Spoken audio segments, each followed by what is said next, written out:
What happens when you build an entire career around being attractive and then stop being attractive? That's not a hypothetical. That's exactly what's happening to a streamer named Clavicular right now in real time. He spent years doing everything possible to look better. Illegal substances, experimental tools, surgery, and after all of that, after everything he put himself through in the name of looking good, the internet is now bullying him for the one thing he got famous for: his looks. And the worst part? He brought every single bit of it on himself. To understand the Clavicular story, you first need to understand looksmaxxing, because this is the entire foundation of how he became famous. Looksmaxxing is the idea that you can systematically improve every aspect of your appearance to improve your life. On the surface, that sounds completely reasonable. Going to the gym, eating better, getting a better haircut, improving your style, these are all things that genuinely do make people feel and look better. Nobody is arguing against self-improvement. The problem is where the mindset goes when it runs unchecked. Because for some people, looksmaxxing doesn't stop at the gym. It becomes an obsession with every perceived flaw. A conviction that you will never be attractive enough. A willingness to do increasingly extreme and dangerous things in pursuit of an appearance that is always just slightly out of reach. Now enter Clavicular. Before he became a streamer, he had already spent years deep in the looksmaxxing world, but taking it significantly further than most people in that space. While most looksmaxxers stop at the gym and the haircut, Clave was taking illegal substances, experimenting with tools that could genuinely damage his face, and seriously considering height surgery despite already being around 6'1". For context, 6'1" puts you in roughly the 91st percentile for male height. He was considering surgery to get taller because he wasn't in the 99th percentile. That tells you everything you need to know about where his head was at. What pushed Clavicular into the mainstream was a combination of timing and content that nobody else was really doing at that level. His IRL streams would typically involve him going out in public, comparing his appearance to random strangers, something called mogging in that community, and having people come up to him asking to be rated on their looks, which is exactly as uncomfortable as it sounds. But people watched it. Because there's something weirdly compelling about someone who is that openly obsessed with their own appearance doing it all on camera. And the mainstream media noticed too.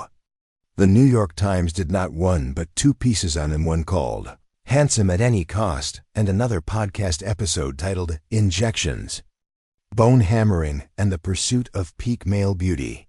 When the New York Times is writing about you, you've crossed from internet subculture into actual cultural conversation.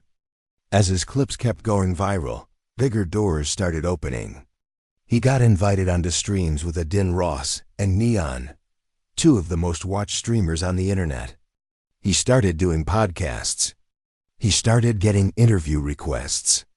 And the content that worked, rating people's looks, comparing appearances, the general looksmaxxing obsession kept working because it kept generating reactions. People either loved it or found it deeply uncomfortable. And both of those responses drive views. But here's the thing about building a career on that specific type of content. It only works as long as the person at the center of it is still someone the audience respects in the context of the topic.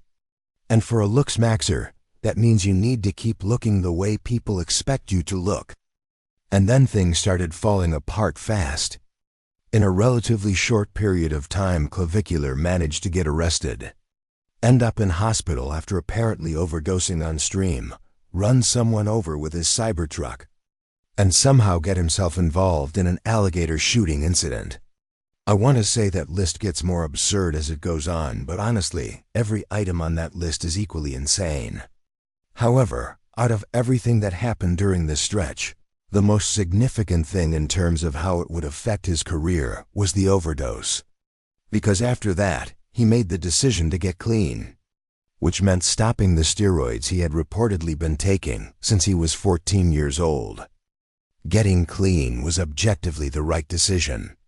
Nobody is arguing that. But here's the brutal reality of what that decision meant for Clavicular specifically. His entire brand, his entire audience was built on a version of him that existed partly because of what he was putting into his body.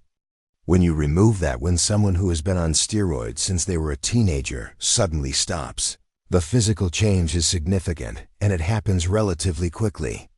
And for a person whose entire identity is built around how they look, that change is not just physical. It's existential. Because if you've convinced yourself and a large audience that your worth as a person is determined by how you look, what happens when you stop looking that way? The before and after images of Clavicular's physique change went massively viral. We're talking 9.9 million views on a single tweet. And if you were hoping that the comment section showed him any empathy, any understanding that this person just got clean from a substance addiction, and that's worth something, you were going to be disappointed. The internet was not interested in context. The internet was interested in the irony. Here was a person who had spent years rating other people's looks, telling people they weren't attractive enough, building an entire persona around being physically superior to the people around him. And now the internet was turning that exact energy back on him. And it had absolutely no mercy. But the physique change wasn't even the main event. Because Clavicular, in the middle of all of this, decided to get a nose job. And I want you to think about the timeline here. His body had already changed significantly. His audience was already starting to turn on him. And his response to all of this was to get elective facial surgery. He even live-streamed the surgery for 2 hours, which made headlines on its own. Because there is genuinely something that captures the internet's attention about a person streaming their own nose job. And the before photos, the post-surgery photos in the wheelchair with bandages immediately started circulating. And then came the moment everyone was waiting for. A few weeks after the surgery, Clave took the bandages off and showed his new nose on stream. And the internet immediately decided unanimously that the surgery had made things worse. The before and after comparisons started circulating everywhere. Side-by-side images of his nose before surgery and after surgery. And the consensus was clear. He looked better before. The surgery that was supposed to be the final step in his looksmaxxing journey, the thing that was going to push him from good-looking to elite, had done the opposite. And Clav's response to this was to sit on stream and tell everyone he was mogging, while his chat told him something very different. What happened next tells you everything about where Clavicular's head is at.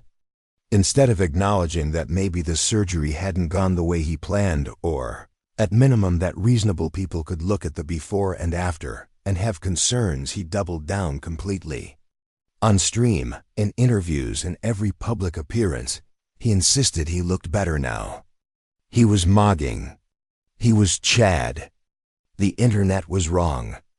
And he kept saying this while clips of him getting rejected by women on stream were going viral, while chat was donating money just to roast him through text-to-speech, while the entire internet was watching someone try to convince themselves of something that nobody around them agreed with.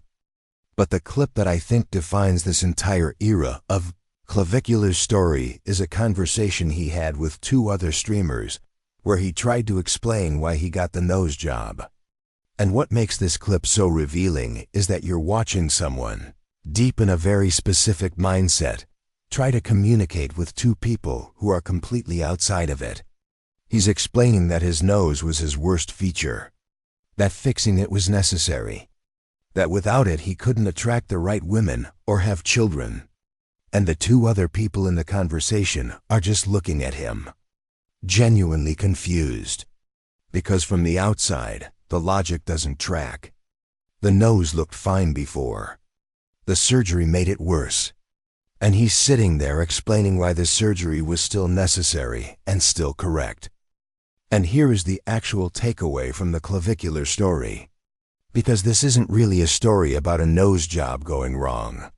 It's not really a story about someone losing their physique after going clean from steroids. Those are the surface details.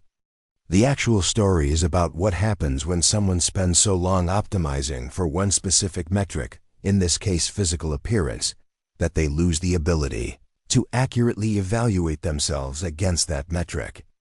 Clave genuinely cannot see what everyone else sees.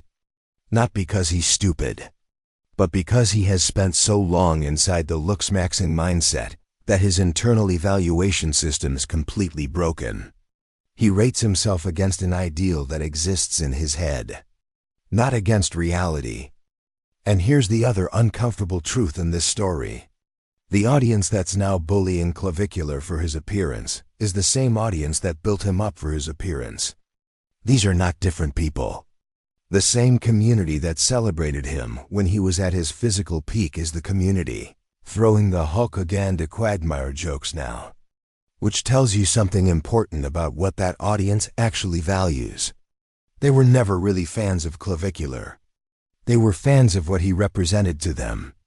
And the moment he stopped representing that through no real fault of his own, because getting clean from a drug addiction is not a failure, they turned. Because that's what audiences built entirely on aesthetics do.